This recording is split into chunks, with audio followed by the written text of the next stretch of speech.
Ok.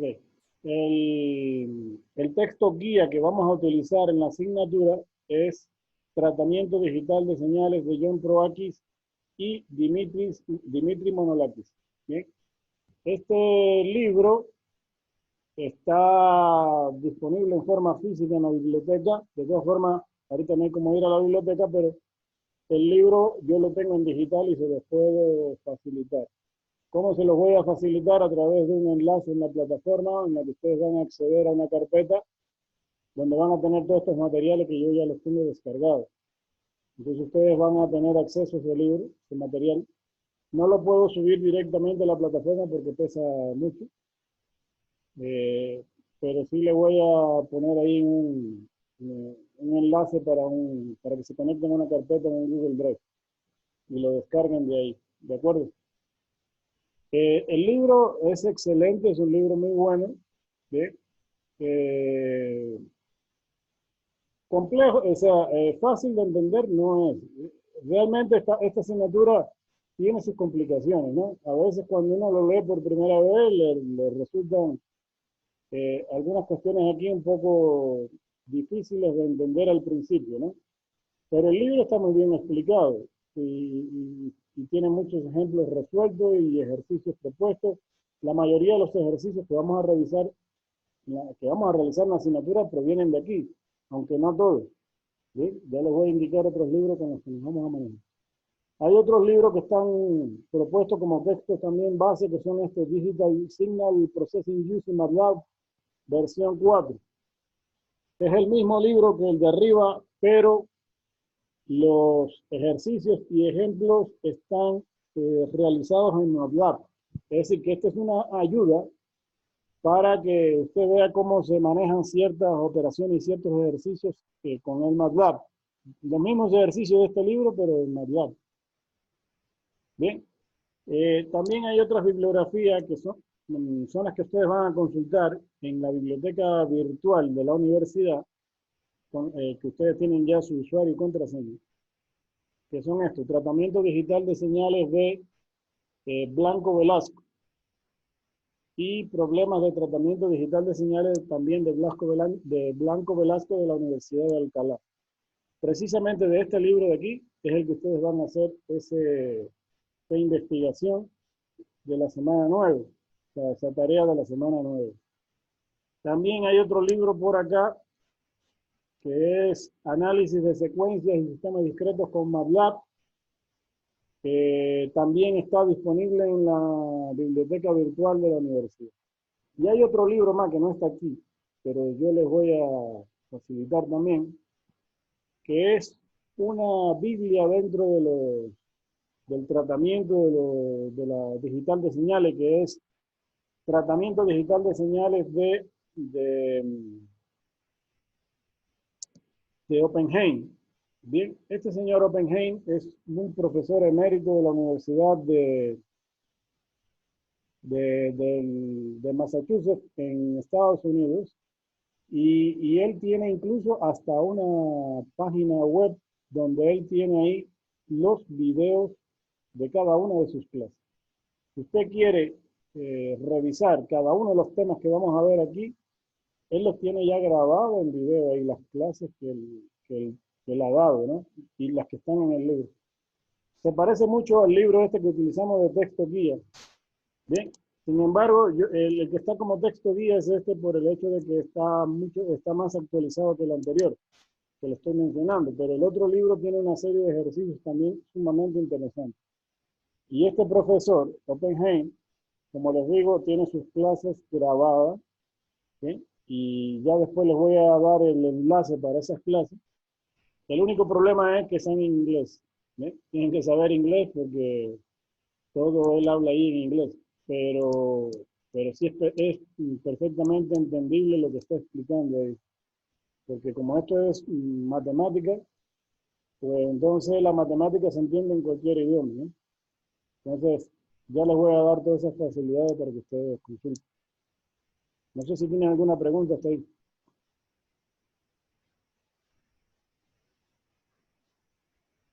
No, Inge. Listo.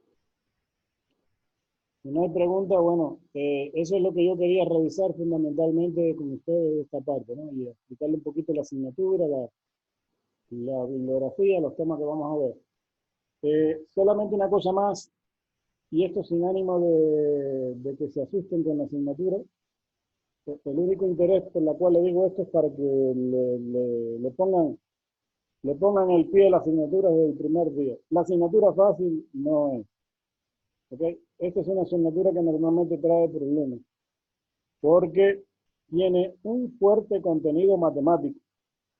Bien, y en algunos casos no es matemática elemental básica, en algunos casos es matemática compleja, donde aquí sí nos vamos, aquí no, para esta asignatura necesitamos la matemática 4 que ustedes ya deben haber recibido. Ustedes ya dieron las 4 matemáticas, ¿no?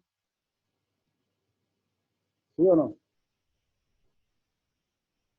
¿Cuántas matemáticas han dado ya? 4, profe.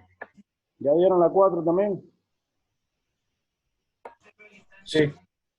Bueno, pues sí, pero pues precisamente la 4 es la que vamos a necesitar con mayor fuerza aquí, donde ustedes tienen que haber dado las transformadas, las series de Fourier y todas estas cuestiones. Entonces, esta asignatura tiene una serie de complicaciones matemáticas. Por eso le estoy diciendo que hay que ponerle mucha atención, mucho interés, seguirla desde el principio y cumplir con las tareas que se les orientan. Recuerden que las tareas constituyen el 60% de la evaluación en cada uno de los 2 parciales que vamos a tener. La primera evaluación se va a estar tomando en la semana 8. El 60% de la nota corresponde a las tareas de seguimiento y el 40% al examen que se va a realizar. Y lo mismo para el siguiente parcial. ¿Sí? Entonces, hay que ponerle mucho interés a las tareas, hacerlas bien. Bien. Ya después les voy a indicar cómo tienen que entregar esas tareas. No quiero tareas en Word, máximo en PDF o en Excel. Y muy bien presentadas, por favor. Porque ya en un séptimo nivel de ingeniería yo creo que ya hay que hacer las cosas bien hechas. He tenido problemas con estudiantes en cursos anteriores que entregan unas tareas escaneadas que dan pena, donde se ven los huecos de las anillas, se ve la mesa del comedor de su casa, y ese tipo de cosas ya no puede pasar. Hay tanta tecnología ahorita disponible, y la situación también nos obliga también a utilizar la tecnología de mejor manera. Ustedes tienen forma de escanear los documentos de forma correcta. Si no tienen un escáner de escritorio en su casa, tienen el celular, donde se pueden descargar la aplicación de Cam Scanner y con eso les sale unos escaneos casi profesionales, ¿sí? Donde automáticamente el programa los convierte incluso a PDF y donde ustedes pueden ya ahí mismo en el programa editar la imagen. Bien, no hay necesidad de mandar en JPG, ni en archivos comprimidos, ni nada de eso, porque ya el programa lo escanea automáticamente y lo convierte en PDF. Bueno, ya de eso vamos a ir hablando poco a poco, ¿bien? Sobre la calidad de entrega de las tareas y cómo hay que hacer. Bien, y muchos ejercicios aquí se pueden hacer de forma digital, porque hay programas que permiten hacer incluso hasta los gráficos que vamos a manejar acá. Bien, entonces esa es la primera cosa de la clase de hoy, que es hablar un poquito ahí de la asignatura. Si tienen alguna pregunta me lo dicen, si no para pasar a la presentación ya de la clase. ¿No hay preguntas? Buenas noches, Inge. Yo Sí. quisiera saber si es que el proyecto no hay cómo seguimos con esto hasta la novena o eso de ahí. O sea, ¿Tendría realizar que el ser proyecto. los proyectos individuales o porque no podríamos igual unirnos o no sé? Eso es más mi No, sí hay preocupación de forma los de, grupos. aunque sea virtual, sí hay forma de hacerlo, porque ustedes pueden comunicarse entre O sí, sea, ya sea por correo, incluso pueden hacer ustedes mismos de manera interna videoconferencia con Zoom, Hangout Meet. Hay muchas herramientas ahorita disponibles para que ustedes, incluso con el Skype Business, o sea, de que se puede trabajar en grupo de manera virtual también se puede hacer, ¿no? Y ustedes saben que también se puede trabajar ahora archivos compartidos en, de Excel, de Word, de lo que sea, se puede hacer trabajos compartidos en grupo también. ¿Bien? O Es sea, que, Google Drive. el sí, es asunto de que, hacerlo en grupo es por varias razones. Primero, los procesos de defensa toman tiempo. Yo no puedo, yo no puedo, salvo a una excepción determinada, yo no puedo estar haciendo defensa uno por uno porque no acabaríamos nunca. Y tomen en cuenta que son 4 paralelos. Eso en primer lugar. Entonces, yo en las 2 horas disponibles tengo que hacer la defensa, dedicarnos 15 minutos por cada grupo y máximo puedo tener 4 grupos más o menos, 4 o 5 grupos. Si yo me pongo a defender uno por uno, eso no se acaba nunca y no se va a poder defender a toda la cantidad de estudiantes que tengo registrados. Por otra parte, el hecho de que trabajen en grupo es para que se apoyen, porque ya les estoy diciendo que esto no es fácil, ni se hace muy rápido. Hay que dedicarle bastante tiempo a ese proyecto. Y la tercera razón es para que se apoyen con el manejo del MATLAB, porque no todos manejan esta herramienta eh, como se debería hacer. Entonces, uno hace una cosa, el otro investiga esto, el otro tiene más experiencia y se apoyan entre sí. Esa es la idea. ¿De acuerdo? ya dije, porque, o sea, yo sí manejo el MATLAB, pero porque yo ya he hecho este tipo de trabajos para meter señales. Pero es mejor Entonces, todavía. por eso era que mi preocupación, si es que podía ser, por decir yo, la parte del MATLAB y la otra persona decía lo otro, pero en la defensa me preocupaba porque si es que yo hago lo del MATLAB, tendría que decirle cómo hice y todo eso poco Claro, a pero eso poco a mis compañeros. correcto, y esa es la Esa idea. era A mi mí no me interesa que preocupación usted más. solo sepa el MATLAB, a mí me interesa que todos sus compañeros del grupo aprendan a usar el MATLAB. Esa es la cosa. Entonces, ellos verán el video, usted les explica, les asesora, pero todos los miembros del grupo tienen que saber manejar el diseño del filtro con el MATLAB. O sea, a mí no me sirve que solo usted sepa. Si tú sabes MATLAB y ya lo has utilizado, pues perfecto, mejor todavía, porque entonces tú vas a hacer una guía para los integrantes de tu grupo para que los apoye en ese manejo. ¿Bien?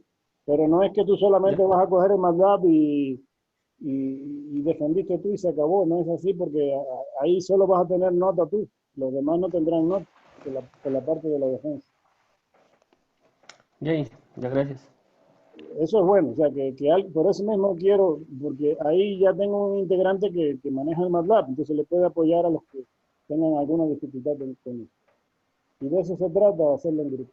Ahorita no se metan a hacer nada porque ya le estoy diciendo que se requieren ciertas bases. Y por lo menos hasta la semana 8 no van a adquirir esas bases necesarias para hacer ese proyecto. ¿De acuerdo? Ya dije, muchas gracias. Ok.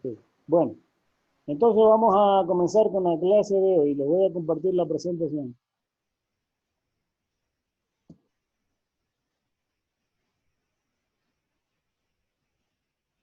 Ya deben estar viéndola en pantalla. Esperemos un momentito que se esté.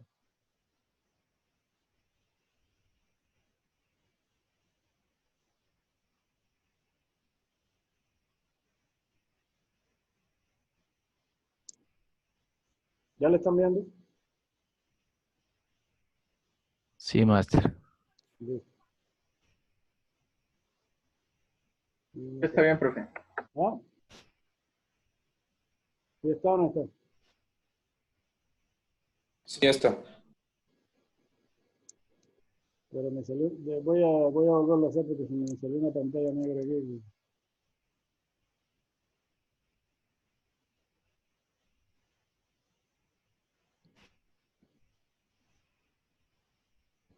Sí, ahí sí. Bueno, entonces, les voy a poner aquí en grande ya para que lo puedan ver.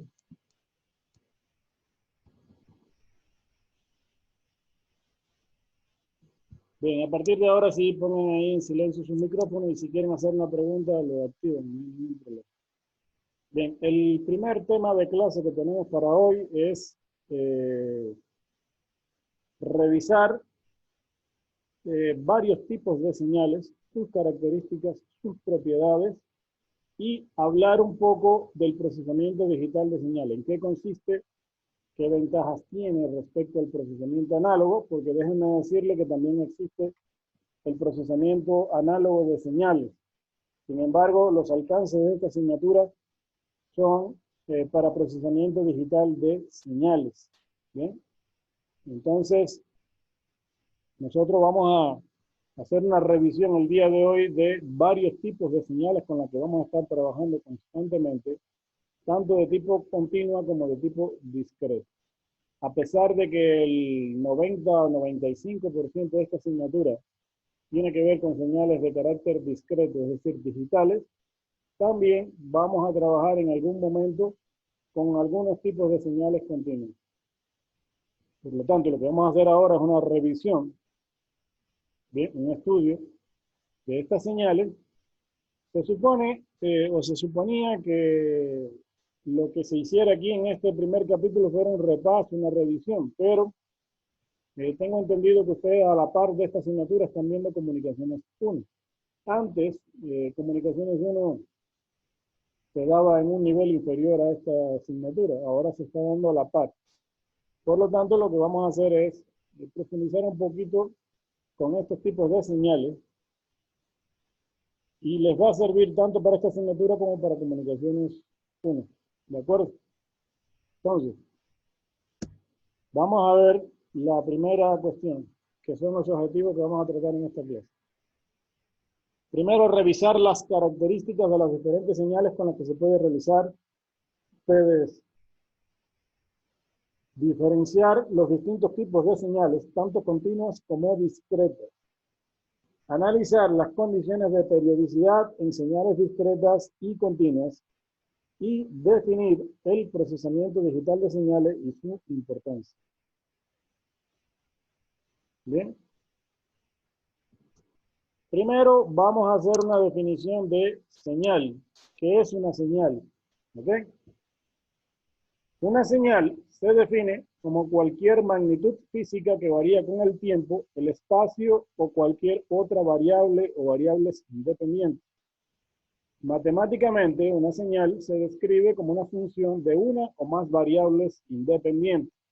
Bien, esto que está aquí es una primera clasificación de señales.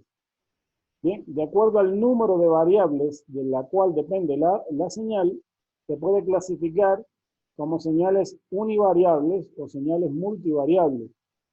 Entonces, ustedes tienen que haber visto ya en matemática funciones.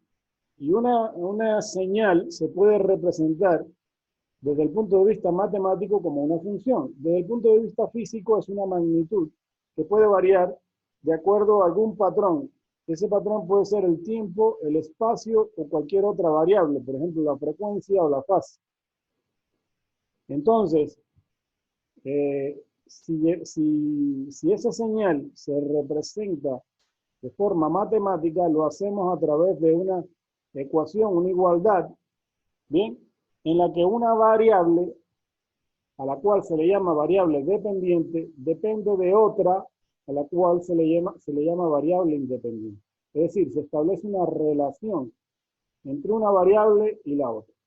Por ejemplo, aquí, en el ejemplo que están viendo ustedes en pantalla, tienen S1 de T. Bien, S1 es la identificación que se le ha dado a la señal número 1. S1 es la variable dependiente en este caso. Y T minúscula, que es el tiempo, es la variable independiente. Lo que está dentro del paréntesis es precisamente la variable independiente. Y esto se lee así, S1 de T. Significa que S1 depende de la variable T, que en este caso es el tiempo. Bien, en este caso la función es igual a 5 por T. 5 es una constante, un valor numérico constante, y T es la variable que puede tomar diversos valores. ¿Bien? Yo le puedo ir dando valores al tiempo y en la medida que el tiempo va tomando ciertos valores, la señal también va adquiriendo determinados valores de amplitud. En este caso tenemos otro ejemplo que es la señal S2 de T, ¿bien? Que es igual a 20 por T al cuadrado. Entonces, ambas señales, independientemente de que uno tenga el tiempo al cuadrado y la otra no, pero ambas señales son univariables, es decir, que dependen de una única variable independiente. Bien. Sin embargo, en el ejemplo que está más abajo, tenemos S de X de Y. Es decir, que la señal S va a depender ahora de dos variables, de X y de Y. Ya no depende de una sola, ahora depende de dos. Y está establecida mediante la relación matemática 3X más 2X por Y más 10Y elevado al cuadrado. A esta señal, que depende de más de una variable, se le denomina multivariable. Bien, más adelante se le va a denominar de otra forma, pero ahorita la podemos denominar como señal multivariable. En conclusión, una señal es una magnitud física que puede depender del tiempo, del espacio, de la frecuencia, de la fase, etc. Bien, y estas señales son generadas, bien, de forma natural o generadas por el hombre también, porque el hombre también puede generar señales. De hecho, ustedes en los laboratorios de comunicaciones tienen generadores de señales que pueden generar señales de tipo senoidales, señales de tipo dientes de sierra, trenes de pulsos, puede generar señales cuadradas. Hay una serie de formas de señales que se pueden generar, ¿bien? Y las señales también pueden ser obtenidas de varias fuentes de la naturaleza, como por ejemplo de la voz humana. Se pueden obtener también señales de movimientos sísmicos, del cuerpo humano incluso. ¿Bien? Son muchas las fuentes de señal. ¿A qué se le llama aquí una fuente de señal? ¿Bien? Entonces, fíjense que aquí les dice, la generación de señales está asociada con un sistema. Ojo, sistema. Ese sistema responde a un estímulo o fuerza. El estímulo en combinación con el sistema es lo que se denomina aquí en procesamiento de señales, fuente de señal. Existen fuentes de señales, como ya les dije, la fuente de voz, fuentes de imágenes y muchos otros tipos de fuentes de señal. ¿Bien? Ahora, un sistema también se puede definir como un dispositivo físico que realiza una operación sobre una señal. Bien, eso es lo que vamos a ver precisamente en la unidad 2 de esta asignatura. Precisamente lo que nos interesa es llegar a ese tipo de sistemas que lo que realizan es determinada modificación sobre la señal. Pero eso lo van a hacer mediante algoritmos matemáticos. Un ejemplo de sistema, ¿bien?, puede ser un filtro, que es el caso más clásico de procesamiento de señal. Un filtro es utilizado para reducir el ruido y las interferencias que distorsionan una señal. Bien, una señal deseada y que transporta la información. Bien, entonces el filtro constituye un sistema. Si el filtro es capaz de coger una señal, eliminar componentes de ruido, eliminar componentes de interferencia y entregar una señal con otras características más deseables, pues entonces al filtro se le puede considerar como un sistema. De hecho, el ejemplo más clásico de procesamiento de señal es un filtro. ¿Bien? Por eso al final nosotros vamos a culminar implementando filtros, pero claro que no son los filtros como les dije que ustedes vieron en circuitos eléctricos, estos son filtros de naturaleza digital. Entonces, cuando se pasa una señal a través de un sistema, como en el caso de un filtro, entonces lo que estamos diciendo es que estamos procesando la señal, la estamos tratando. En conclusión, procesamiento de señal o tratamiento de señal, porque déjenme hacer una pausa aquí y decirle que esta asignatura está identificada como procesamiento digital de señales, pero en los libros que tenemos como textos guías se menciona tratamiento digital de señal. Es lo mismo, procesamiento o tratamiento es lo mismo. A la final, constituye una manipulación, una modificación de la señal. Bien, si una señal pasa a través de un determinado sistema, ¿bien?, y a partir de ahí a ese bloque le vamos a llamar sistema. Y a la salida de ese sistema se obtiene una señal con las características cambiadas, modificadas o manipuladas, pues entonces se dice que usted ha procesado una señal, la ha tratado. ¿Bien? Entonces, en el caso del filtro, el procesamiento de la señal implica filtrar el ruido y las interferencias. Al hacer eso, ya la señal no es la misma que la que entró. La señal es ya diferente. ¿Bien? Por lo tanto, la señal ha sido manipulada, ha sido tratada. Entonces, un sistema se caracteriza de forma general por el tipo de operación que realiza sobre la señal. Si la operación es lineal, el sistema será lineal. Si la operación que se realiza sobre la señal es no lineal, pues entonces el sistema también es no lineal. ¿Bien? De acuerdo al tipo de operación, también el sistema adquiere su propiedad. ¿Bien? Más adelante vamos a entrar a analizar sistemas lineales, que son sistemas que cumplen con una propiedad de superposición lineal que involucra una operación de suma y producto. Pues si se cumple eso, el sistema sería de tipo lineal. Si no lo cumple, pues sería de tipo no lineal. ¿Sí? Eso ya lo veremos más adelante. Entonces, lo que vamos a tratar aquí en esta parte de aquí es el procesamiento digital de señales. Como yo les dije hace un ratito, las señales se pueden procesar de forma digital o también de forma análoga. ¿Bien? Las señales se pueden procesar de forma digital o de forma análoga. Pero la tendencia actual es hacerlo de forma digital, por una serie de razones y de ventajas que ofrece el procesamiento digital de señal. Aquí tenemos algunas razones para hacerlo de forma digital. ¿Bien?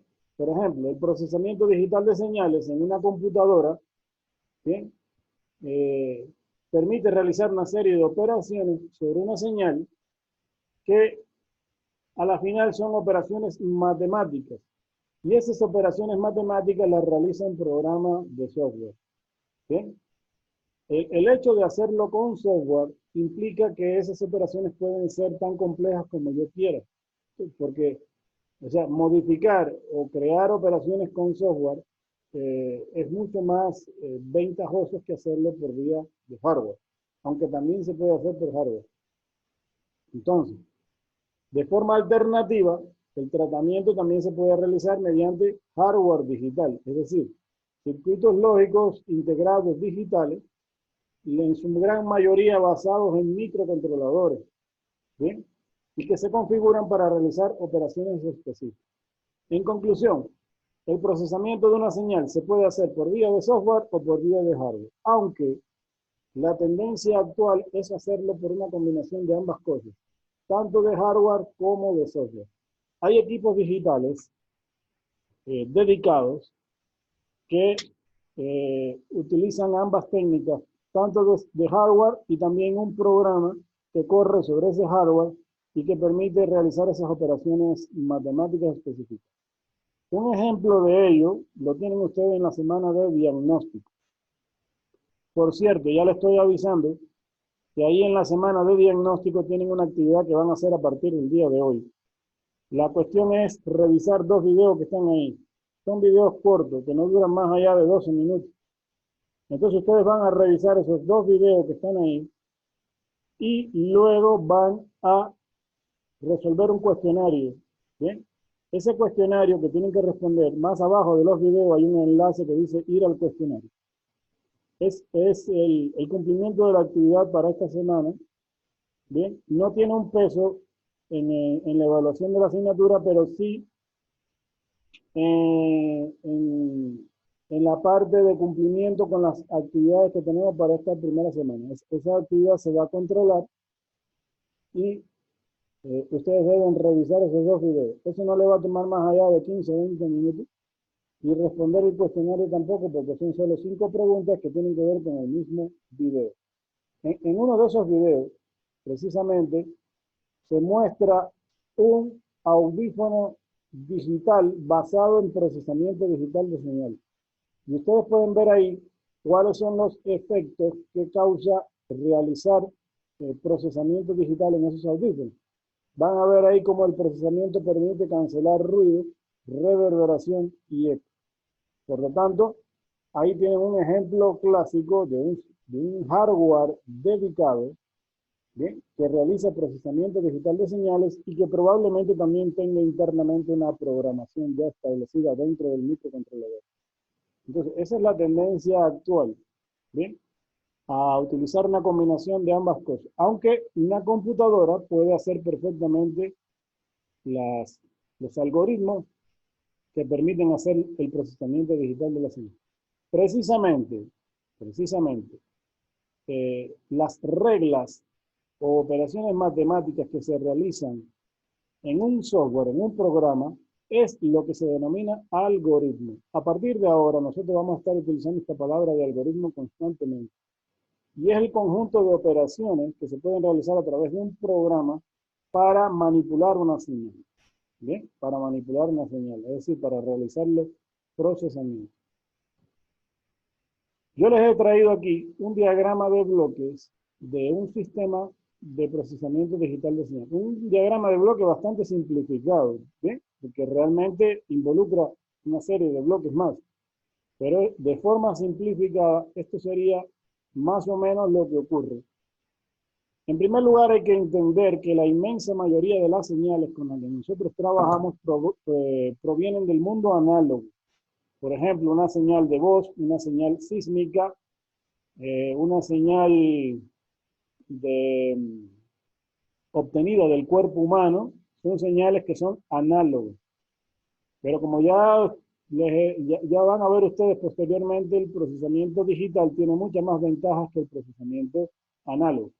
Entonces, si yo quiero manipular, tratar a esa señal de manera digital, lo que tengo que hacer en primer lugar es convertir la señal de analógica a digital. Y eso se hace mediante un bloque o circuito electrónico que se denomina conversor análogo digital. Estos conversores hoy por hoy están disponibles en circuitos integrados. ¿Bien? De hecho, muchos dispositivos basados en microcontroladores ya incorporan internamente un conversor análogo digital. Un ejemplo de ello es el Arduino. Bien, las tarjetas Arduino con las que ustedes tanto trabajan tienen internamente un conversor análogo digital. Bien, los conversores análogo digital se clasifican por el número de bits con que convierten. Mientras mayor número de bits tengan para convertir, más preciso es el conversor. Por ejemplo, el Arduino 1 tiene un conversor análogo digital de 10 bits. Y el Arduino Mega tiene un conversor interno digital de 12 bits. ¿Bien? Mientras mayor número de bits tenga, más preciso es, pero también se vuelve más complejo, ¿bien?, y más costoso. Luego que se convierte esa señal de análoga a digital, pasa a un segundo bloque, que es precisamente el bloque que nos interesa a nosotros aquí en la asignatura. Este bloque de aquí es el que nosotros necesitamos en nuestra asignatura. Es el bloque de procesamiento. Ahí es donde van a correr los algoritmos matemáticos que realizan las operaciones de procesamiento sobre la señal. ¿Bien? Denme un segundito. ¿Qué nada más, profe? ¿Ah? ¿Qué me decía? Ya, denme un segundito nada más.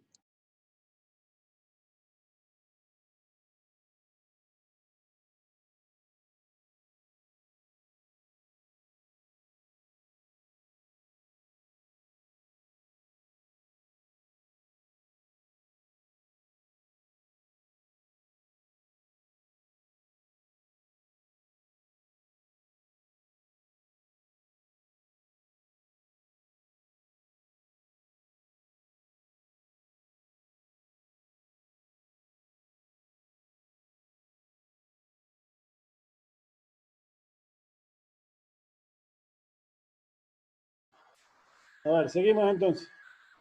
Entonces les estaba diciendo que en este bloque es donde nosotros vamos a realizar el procesamiento de la señal.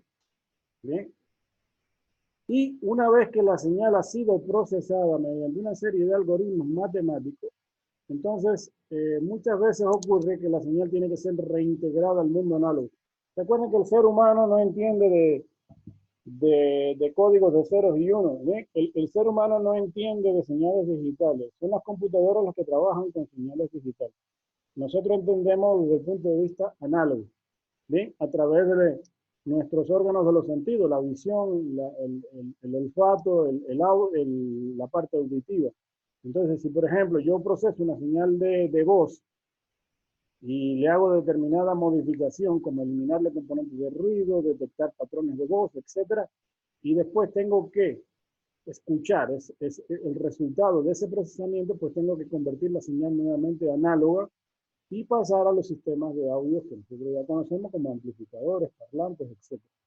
Entonces, de esa forma funciona en general un sistema. ¿Bien?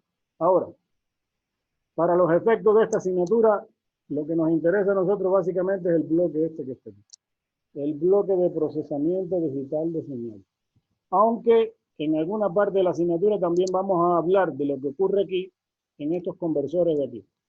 Bien. Por ejemplo, para digitalizar una señal se requieren tres procesos básicos, que son el muestreo, la cuantización o cuantificación y la codificación. Esos tres procesos son los que permiten digitalizar una señal. De hecho, el primero de ellos, que es el muestreo, forma parte de la asignatura, porque una señal digital se grafica a través de una serie de muestras tomadas en ciertos instantes de tiempo. Y eso ya lo vamos a conversar. Y eso es precisamente lo que hace un conversor análogo digital, que se conoce también como ADC, por sus siglas en inglés, Analog Digital Converter. Bien, y si después se requiere reintegrar esa señal al mundo análogo, pues tiene que pasar por un conversor que realice la operación contraria, que es coger una señal digital y convertirla en análogo. Bien.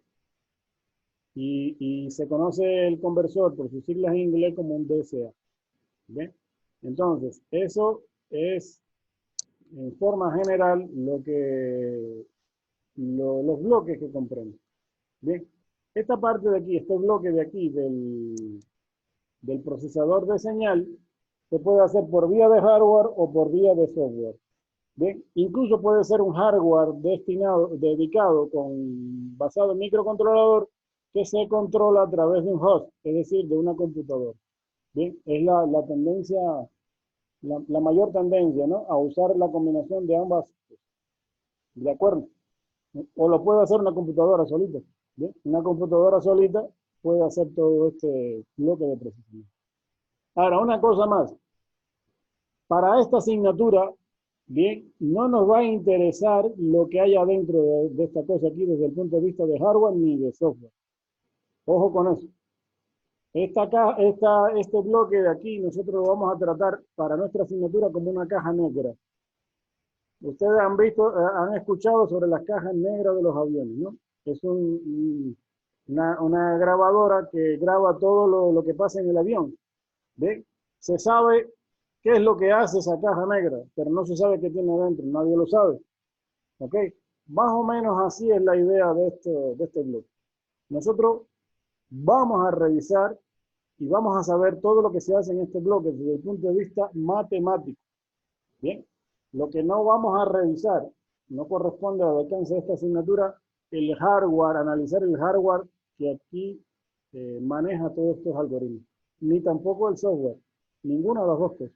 Lo que nos va a interesar es la parte matemática que ocurre aquí dentro, los algoritmos matemáticos. Ese es el alcance de esta asignatura. Bien, si se quiere saber sobre el hardware, bueno, pues hay otras asignaturas que se dedican a eso, como los sistemas digitales, ¿no?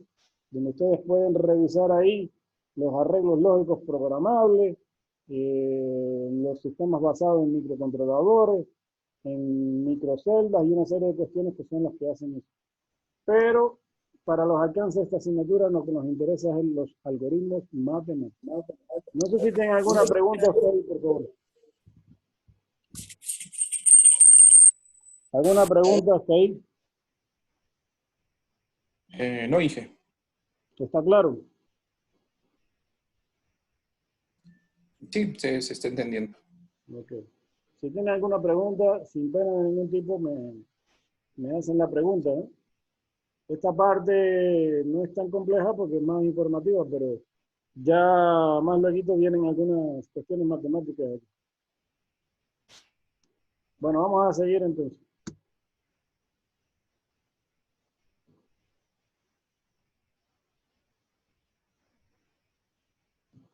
Ok, seguimos entonces. Vamos a pasar a la siguiente.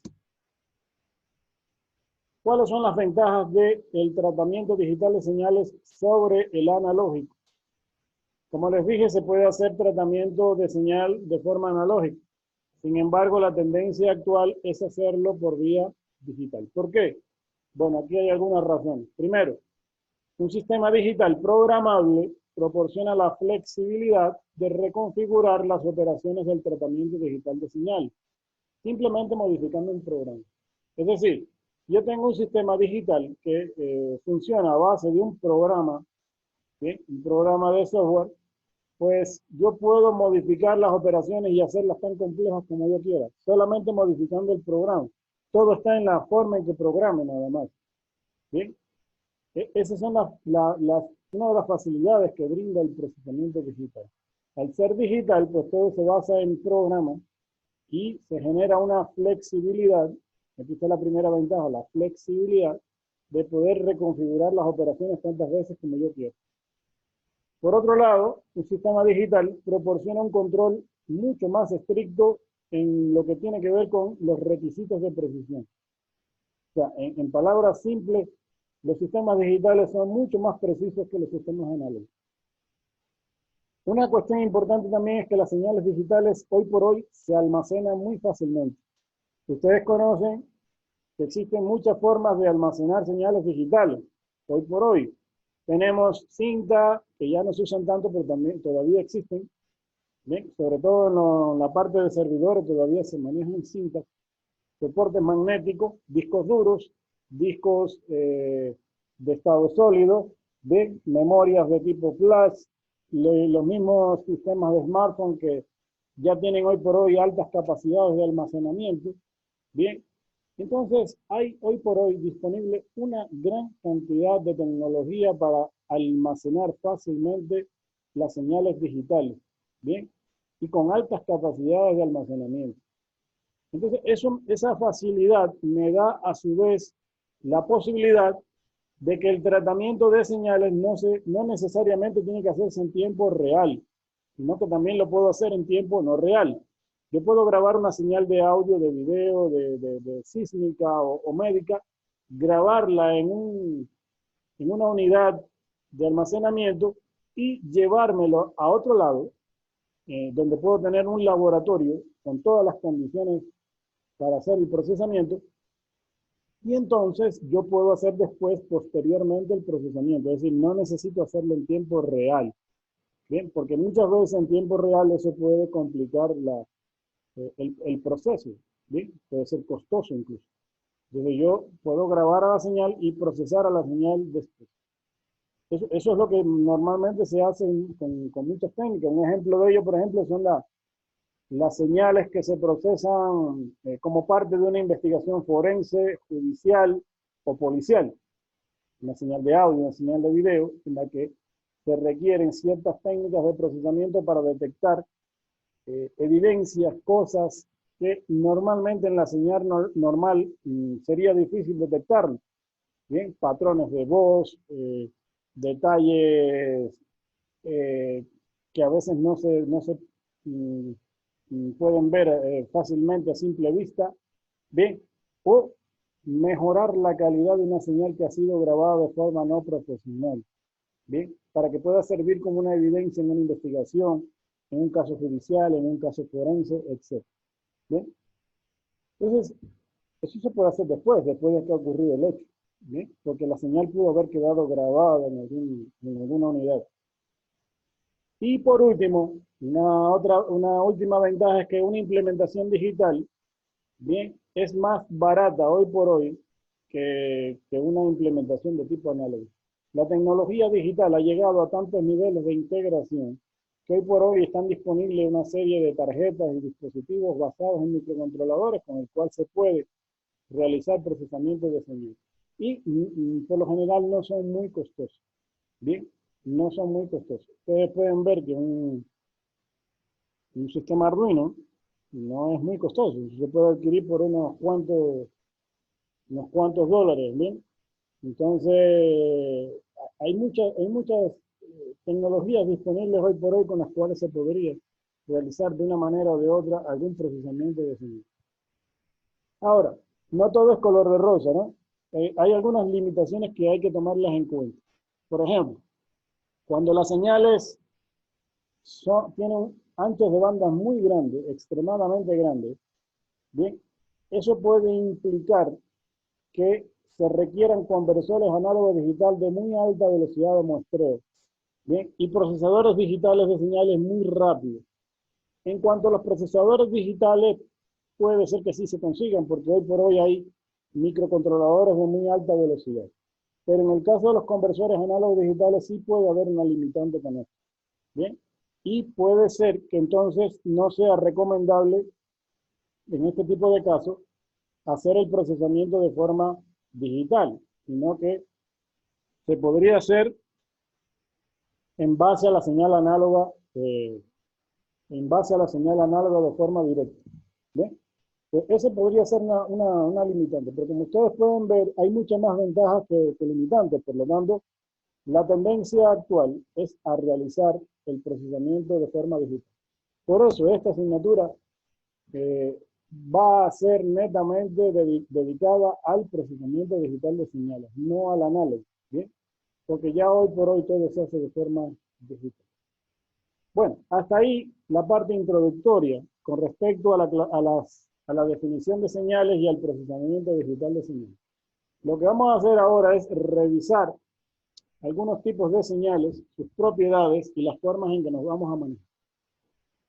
Hay varias clasificaciones de señales.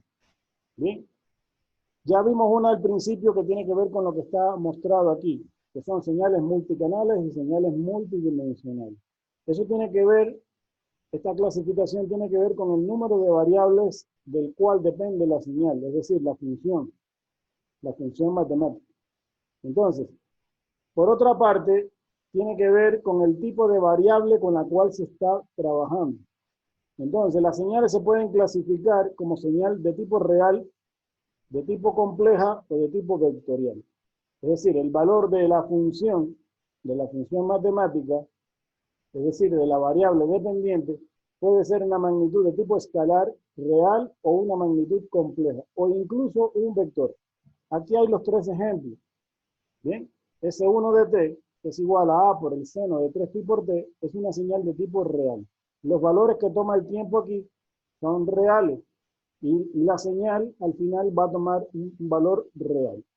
Sin embargo, S2 de t está representado como una señal de tipo complejo, que sería A por E elevado a la J 3pi por t. Aquí no quedó elevado, hay un error de tipeo aquí, pero en realidad es elevado, E elevado a la J 3pi por t. Bien, y más adelante vamos a ver que una señal exponencial está estrechamente relacionada con las señales senoidales y cosenoidales, a través de una regla que se llama regla de Euler, que ya la vamos a ver en un ratito. Bien, de todas formas aquí la señal toma una forma compleja. Y aquí vemos otro ejemplo en que la señal puede tomar una forma vectorial. Un ejemplo de ello es la aceleración en la superficie terrestre, debido a un terremoto, en la que tiene tres componentes vectoriales, ¿bien? Y se representa como tres componentes en una representación en el espacio.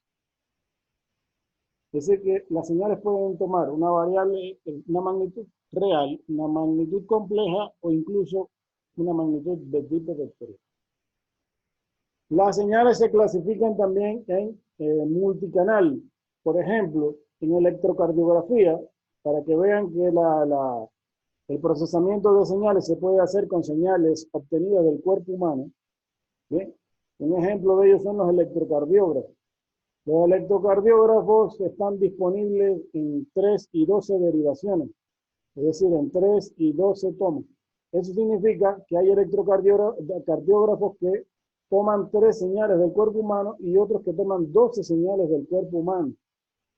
Ese tipo de sistemas, bien, se denominan multicanales porque reciben señales de varias fuentes, en este caso de 3 fuentes del cuerpo humano, y es un sistema o un electrocardiógrafo de 3 derivaciones. Otra clasificación de las señales, que ya la vimos al principio, es señal unidimensional, si es que la señal es función de una sola variable independiente, y multidimensional si depende de más de una variable independiente. Bien, las señales que vimos al principio, S1 de t y S2 de t, son señales de una sola variable, por lo tanto se denominan unidimensionales. Y esta que está mostrado aquí abajo es una señal real, es la señal de intensidad de brillo de los 3 colores primarios que se utilizan en la televisión a color: el rojo, el verde y el azul. Y entonces, la intensidad de brillo se maneja a través de 3 variables, x, y, que representan las coordenadas de un píxel, y el tiempo. ¿Bien? Y lo mismo ocurre para los 3 colores primarios, el rojo, el verde y el azul. Entonces, como la señal de intensidad aquí depende de 3 variables, a esta señal se le denomina multidimensional. ¿Ok? Otra clasificación de las señales, muy importante, es que las señales se clasifican en continuas y discretas en el dominio del tiempo. ¿Bien? Por ejemplo, la señal que está mostrada aquí es una señal de tipo continuo. Observen que no presenta ninguna discontinuidad en el tiempo. La señal está definida para cualquier valor en el tiempo. Por ejemplo, si ustedes pueden ver aquí, en el instante t1, la señal toma un valor de amplitud. Bien, usted sigue aquí y toma un valor de amplitud determinado. Pero si yo cojo un instante posterior aquí a T1, bien, van a ver que esa señal también está definida aquí en otro valor. Bien, y así puedo tomar tantos puntos como yo quiera, de forma tal que hay una continuidad de puntos para los cuales la señal está definida. Si usted le da continuidad a cada uno de esos puntitos, entonces va a ver que la señal tiene un comportamiento continuo, es decir, no presenta ninguna discontinuidad. Donde quiera que usted quiera, cualquier instante que se les ocurra, desde menos infinito a más infinito, cualquier instante al que se le ocurra, va a ver que siempre tiene un punto definido de amplitud de la señal, de forma tal que se crea una continuidad de puntos y la señal está representada así como una línea continua en el tiempo. La señal que está mostrada aquí es una señal de tipo cosenoidal, que es continua en el tiempo. Esta continua, para los efectos de aquí de esta asignatura, es lo mismo que analógico. Bien, una señal continua en el tiempo es una señal análoga. Y es una señal que está definida para cualquier instante en el tiempo. La variable independiente es t. Esta es la variable independiente y es el tiempo. El tiempo puede tomar cualquier valor el que se les ocurra, tanto valores enteros como decimales. No hay restricción. Bien, entonces eso es una señal continua. Bien, sin embargo, la que vamos a ver a continuación no tiene este comportamiento. Bien, observen que esta señal de aquí no está definida en todo instante de tiempo, solo está definida en ciertos instantes de tiempos discretos. Por ejemplo, está definida aquí en 0, está definida en 1, está definida en 2 y así sucesivamente. Bien, en 0 tiene una amplitud de 1. A esta amplitud de aquí, a esto de aquí, es lo que se denomina en tratamiento digital de señales una muestra. Bien, todo esto de aquí son muestras, bien, que tienen diferentes tamaños de amplitud. Esa muestra es el resultado de precisamente del primer paso del proceso de digitalización de una señal, que les dije que tiene 3 procesos básicos: muestreo, cuantización y codificación. El muestreo lo que hace es esto: obtener una muestra cada cierto instante de tiempo, cada cierto intervalo de tiempo.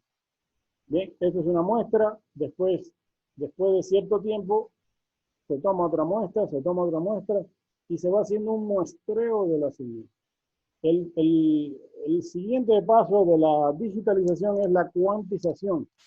Eso significa que a cada muestra de aquí se le asocia un nivel de amplitud de voltaje. Bien, es decir, esta muestra tiene una amplitud determinada, que aquí está representado como 1, aquí tiene un valor menor a 1. Y después aquí va disminuyendo cada vez más. Bien, siempre menor a la que le antecede. Bien, en este ejemplo, no siempre es así. Entonces, ese es el segundo proceso de la digitalización, que es la cuantización. Y el tercer proceso es la codificación, que a cada valor de amplitud se le asocia un código en binario, es decir, de ceros y unos. Bien, de esa forma se digitaliza una señal. Así que lo que están viendo aquí es una señal de tipo discreta. Está discretizada en el tiempo porque solo toma valores de amplitud para ciertos instantes de tiempo. En cero, se sabe cuánto vale la señal en 0, se sabe cuánto vale la señal en 1 y se sabe cuánto vale la señal en 2. Pero yo no sé cuánto vale la señal en 0,3, ni en 0,5, ni en 0,8. Bien, no lo sé porque la señal no está definida en ese instante. En conclusión, una señal discreta es aquella que toma valor para ciertos instantes de tiempo equidistantes. Bien, la distancia que hay de aquí a aquí se le denomina T sub n, que se denomina intervalo de muestreo. A lo que está representado ahí de forma gráfica se le denomina muestra. Y a estos valores en el tiempo, donde el tiempo aquí se representa con la variable n minúscula, se le denominan instantes de muestreo. Es decir, 0 es un instante de muestreo. 1 es un instante de muestreo. Y así sucesivamente. Bien. El ejemplo que está mostrado corresponde a esta función que está aquí. X de n es igual a 0,8 elevado a la n, si es que n es mayor o igual que 0. Observen que vale esto para todos los valores que son mayores o iguales que 0. Y vale 0 para cualquier otro caso. Por ejemplo, para los valores menores que 0.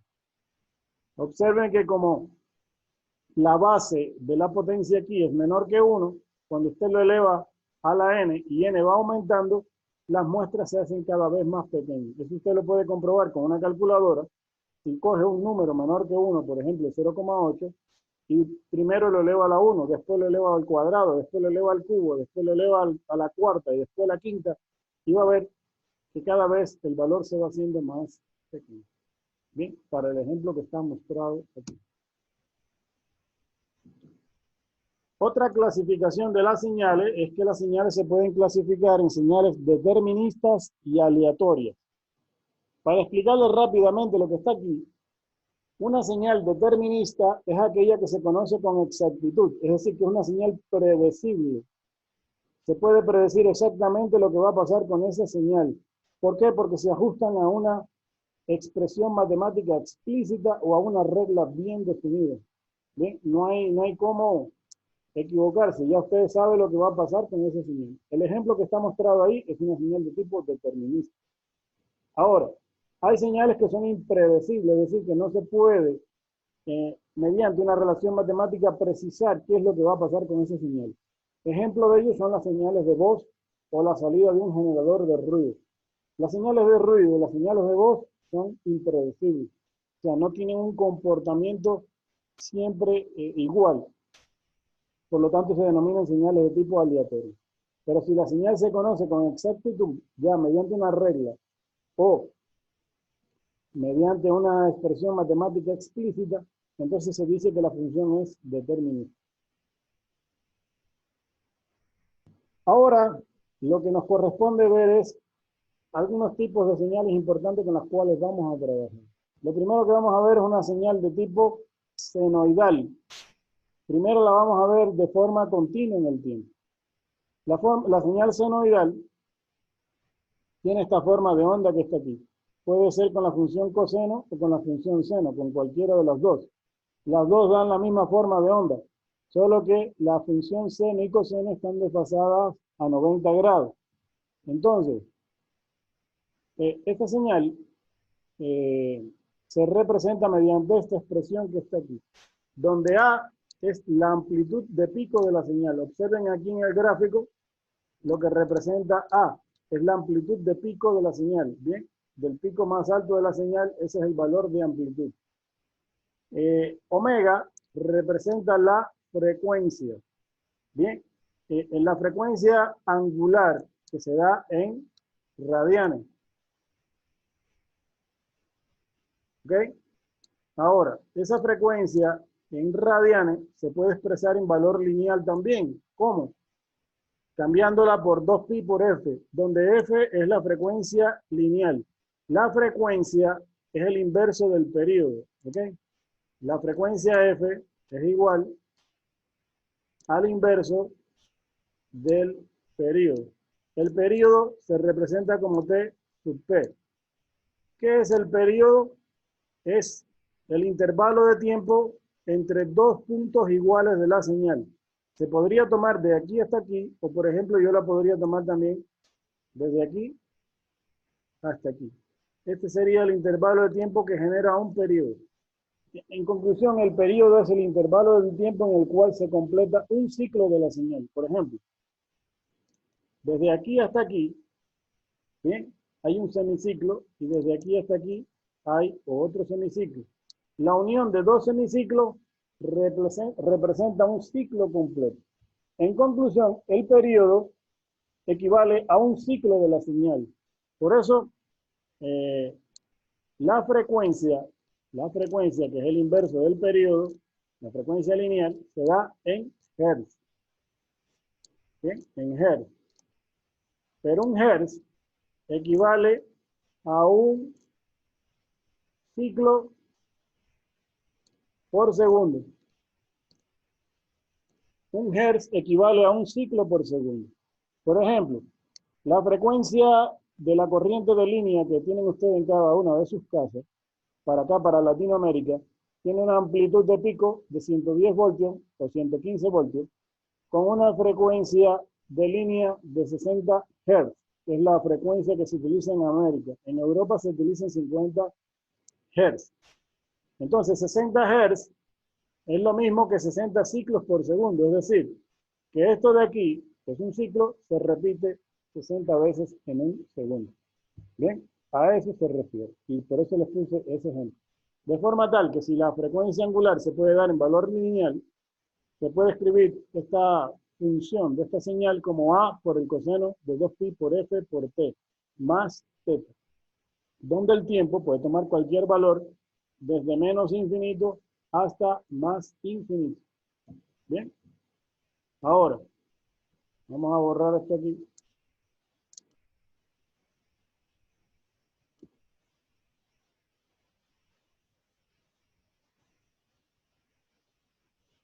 Bien, y vamos a continuar con la siguiente presentación. ¿Qué propiedades tiene esta señal? Bien, tiene estas importantes propiedades. Primero, X evaluada en un instante t más el instante t sub p, que es el periodo, es igual a la señal X a de t. Es decir, esa señal que vieron hace un rato cumple con esta condición. A esta condición se le denomina condición general de periodicidad. Bien, condición general de periodicidad. Toda señal que cumpla con esto se dice que es una señal de tipo periódico, donde el periodo es igual al inverso de la frecuencia. El periodo se da en segundos y la frecuencia en hertz. ¿Okay? La frecuencia lineal. Si la quiero convertir en valor angular, pues entonces tendría que dividir para 2pi. Y eso me daría en radianes. Es decir, la operación contraria a la que hicimos hace un rato. Ahora, estas señales de tipo senoidal también se pueden escribir como una función exponencial compleja.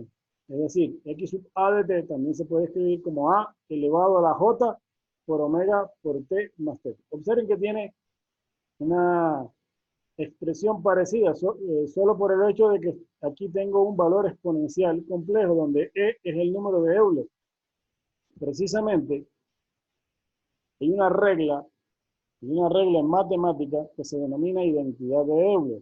Esa regla dice que e elevado a la más menos j por teta se puede escribir como el coseno de teta más menos j por el seno de teta. A esto se le denomina identidad de Euler. Si yo aplico la identidad de Euler a la función que vimos hace un ratito, a esta de aquí, x sub a de t es igual a por el coseno de omega por t más teta, Entonces, una función de tipo cosenoidal se puede escribir como la suma de dos fasores conjugados, exponenciales complejos. ¿Por qué se le denominan fasores conjugados? Porque fíjense que un exponente tiene valor positivo o signo positivo y el otro tiene signo negativo. A esto se le denominan fasores conjugados. Bien, omega sigue siendo la frecuencia, teta la fase, y cada fasor tiene la mitad de la amplitud de la señal original aquí. Por eso se pone A sobre 2 por E a la J, omega por teta, más A sobre 2 por E elevado a la menos J, omega por teta más teta. Desde el punto de vista gráfico se puede representar como dos fasores. Bien, es decir, tiene una representación de tipo vectorial que se le denomina en este caso fasor. Bien, donde tiene una parte imaginaria, el eje vertical es el eje imaginario y el eje horizontal es el eje real. Bien, entonces, estas señales tienen una parte real y una parte imaginaria. Entonces, una señal, en conclusión, una señal de tipo senoidal o cosenoidal se puede escribir como la suma de dos fasores exponenciales conjugados. Eso luego vamos a ver un ejemplo donde se aplica eso. Ahora bien, una señal de tipo senoidal se puede también obtener de forma discreta. Es decir, la misma forma que vimos hace un ratito, pero ahora con discretizada en el tiempo. Observen que la variable independiente ahora ya no es el tiempo, sino n, que también es tiempo, pero aquí se le denomina instante de muestreo. ¿Ok? Y tiene la misma forma, a por el coseno de omega por n más teta. Lo que ha cambiado aquí, con relación a la anterior, es la variable. Ya la variable no es t, sino n. N es una variable que puede variar también desde menos infinito hasta más infinito, pero solo puede tomar aquí valores enteros. Ojo con eso. Entonces, la frecuencia angular también se puede cambiar como 2pi por f, donde f es la frecuencia lineal expresada en Hz. De forma tal que esta ecuación de aquí se puede escribir como a por el coseno de 2pi por f por n más t. Bien, donde n puede variar desde menos infinito hasta más infinito, pero no puede tomar cualquier valor, como en el caso de la continua. Aquí solo toma valores enteros. Bien, por eso se dice que la señal ha sido discretizada en el tiempo. Si usted le sigue el contorno aquí a esta señal discreta que está aquí, observen que tiene la forma de una señal exponencial, de una señal cosenoidal continua. Esto puede ser el resultado perfectamente de haber digitalizado la señal que vieron hace un ratito y se obtiene una señal discreta como esta que la está aquí. ¿Por qué? Porque se han obtenido ciertas muestras de la señal. Usted, de la señal anterior, lo que ha obtenido es determinadas muestras que están cuantificadas y también codificadas. Bien, ahora, ¿qué propiedades tiene esta señal? Aquí viene lo bueno. Bien, estas señales digitales tienen también ciertas propiedades. Primero, que pueden ser periódicas. Y son periódicas y cumplen con la condición general de periodicidad, que es la misma condición que vimos hace un ratito para la continua, pero ahora escrita de forma discreta. Es decir, ya no era T y T sub P, ahora se llama N más N mayúscula. N es el instante de muestreo y N mayúscula se denomina aquí periodo fundamental, siempre y cuando se cumpla esto que está aquí, de que N sea el valor mínimo para el cual se cumple esta relación. Entonces, si la señal evaluada en un instante n más un valor n, que es el intervalo de muestreo o el periodo fundamental, entonces, y la señal vuelve a ser la misma, es decir, que se repite, entonces se dice que la señal es de tipo periódica. En conclusión, esto de aquí es la condición general de periodicidad de una señal discreta. Aquí abajo está la demostración, utilizada con la ecuación que vimos hace un ratito, coseno de omega por f por n, donde n ahora se ha sustituido por n más n, y eso más teta, que es la fase. Si vuelve a ser la misma señal original, es decir, 2pi por f sub 0 por n, bien, al evaluarla en un instante n más el instante más el periodo, pues entonces si se cumple esto, se dice que la señal es periódica. Ahora bien, en señales discretas hay que tomar en cuenta una cuestión. Si yo cojo de aquí esta relación, bien, 2pi por f sub 0 por n, y lo igualo a 2pi por k por pi, y observen que yo puedo cancelar aquí este 2 con este 2 de acá. Vamos a coger un lapicito aquí para indicar. Yo puedo coger este 2 de aquí y cancelarlo con este 2 de aquí. Puedo coger este pi de aquí y eliminarlo con este pi de acá. Y solo me quedan estas tres variables, f sub 0, n mayúscula y k. Si de aquí despejo la frecuencia, que es f sub 0, observen que se obtiene una relación de dos enteros que se denomina k sobre n. K es un factor de multiplicación cualquiera y n es el período fundamental de la señal. Bien.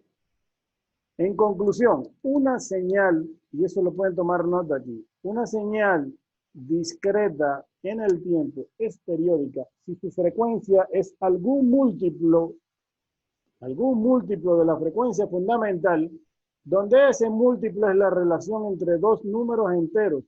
Y esos dos números enteros tienen que cumplir con una condición de que tienen que ser primos relativos entre sí. ¿Qué son los números primos?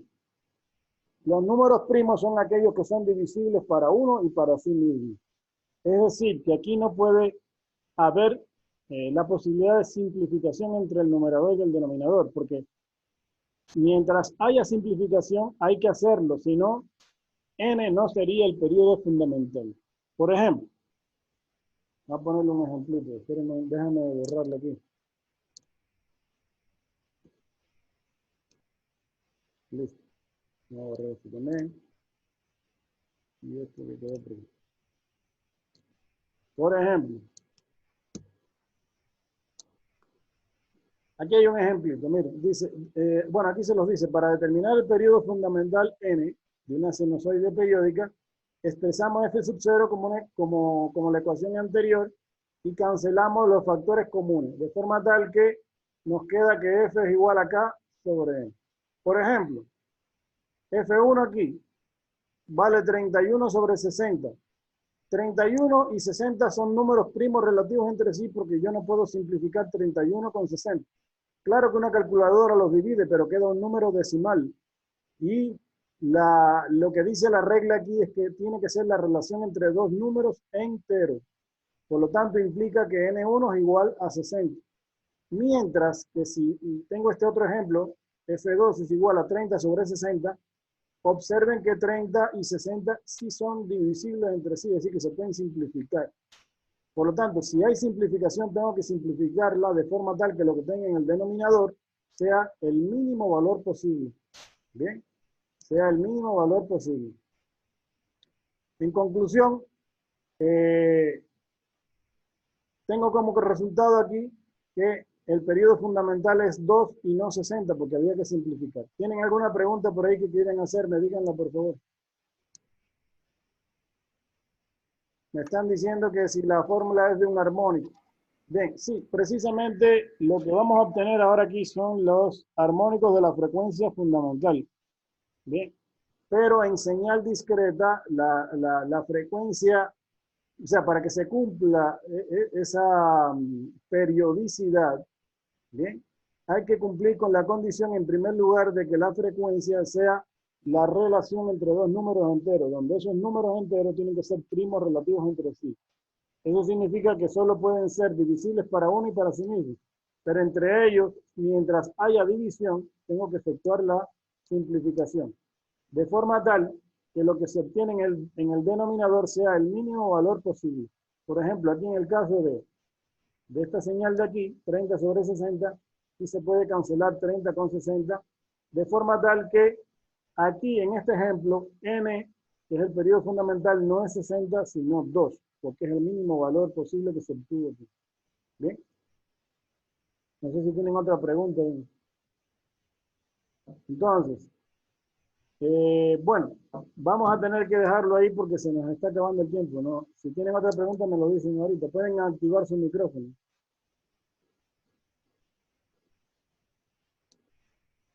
Bien. Quedan 2 diapositivas por ver aquí, que las pueden revisar. En la próxima clase vamos a hacer unos ejercicios de esto.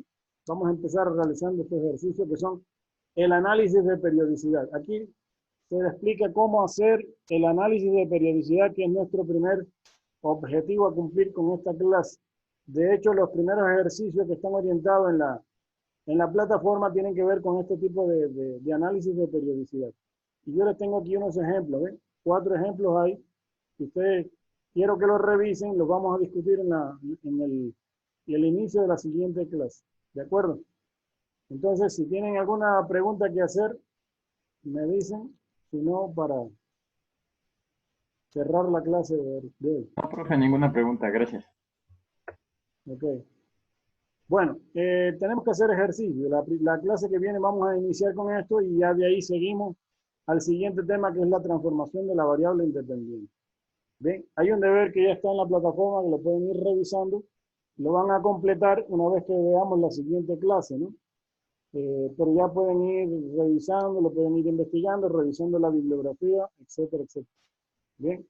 Además de eso, por favor, no se olviden de que tienen que revisar los 2 videos que están ahí en la plataforma, en la semana de diagnóstico.